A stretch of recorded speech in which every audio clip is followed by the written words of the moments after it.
target kinerja bisnis di 2021 ini apa Pak? Apakah akan semakin dinaikkan lagi atau mungkin ada revisi dibandingkan 2020? Iya Pak, jadi kalau kita ngelihat dari strategi bisnis 2021, kita lihat bercermin pada bulan ini aja, saya masih sangat optimis bahwa Diagnos akan sangat berkembang di tahun 2021 ini dengan mentargetkan pertumbuhan sekitar 68% dibandingkan tahun lalu.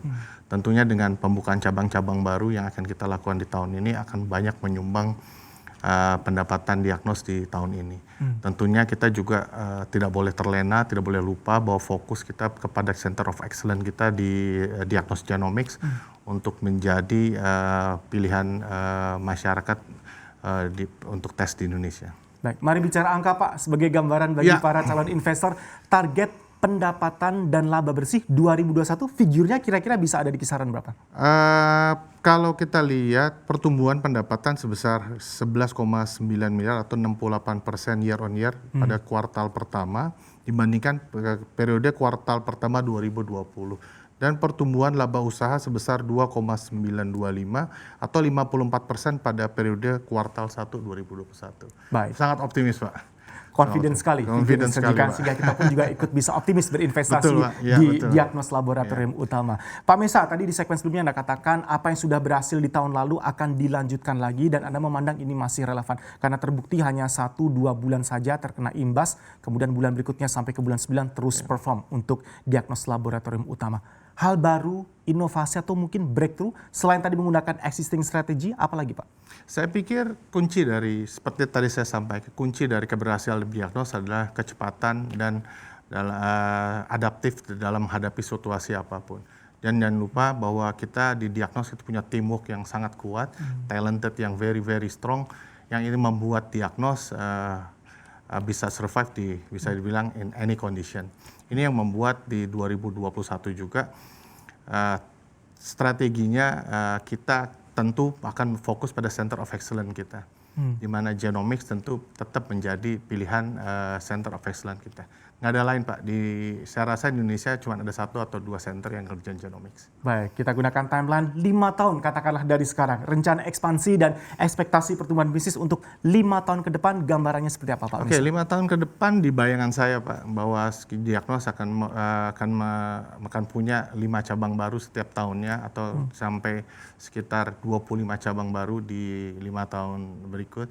Tapi jangan lupa, Diagnos itu akan mempunyai strategi hub and spoke-nya dia. Di mana satu cabang akan mempunyai beberapa jari-jari outletnya dia. Ini yang akan memperbanyak revenue Diagnos ke depannya. Cabang besar cuma 1, tapi kolaborasi dengan banyak rumah sakit, kolaborasi dengan banyak klinik akan menjadi Diagnos survive di industri ke depan. Karena ke depan menurut saya kunci dari bisnisnya adalah kolaborasi. Baik, teamwork dan talent. Penutupnya dari Anda Dr. Ivan, tadi disampaikan Pak Dirut mengenai teamwork dan talent. Human capital dimiliki oleh Diagnos dan industri jasa layanan kesehatan di Indonesia secara umum seperti apa? Apa yang perlu segera kita kejar dan tingkatkan? Jadi saya rasa memang kunci utama dari pengembangan industri ini adalah, memang saya setuju, ini adalah human capital kita.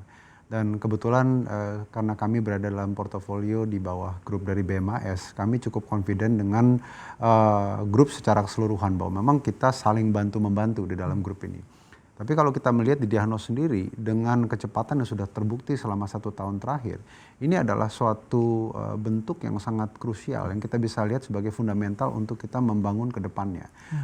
Memang kita membutuhkan lebih banyak lagi dokter-dokter yang kompeten, dokter-dokter yang memang termotivasi tinggi. Tapi kita juga lihat di sini keberadaan adanya analis, keberadaan adanya technician.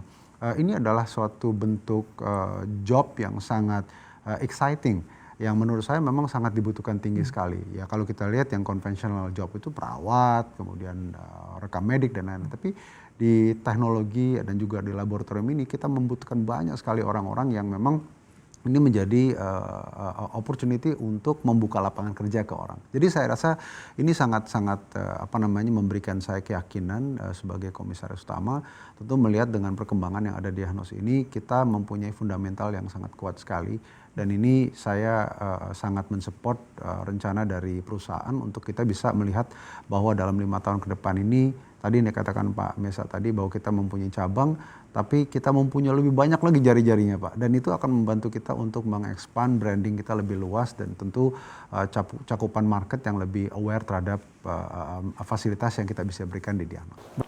Install aplikasi kami CNBC Indonesia di Google Play Store dan App Store untuk mengikuti perkembangan terkini berita bisnis dan ekonomi.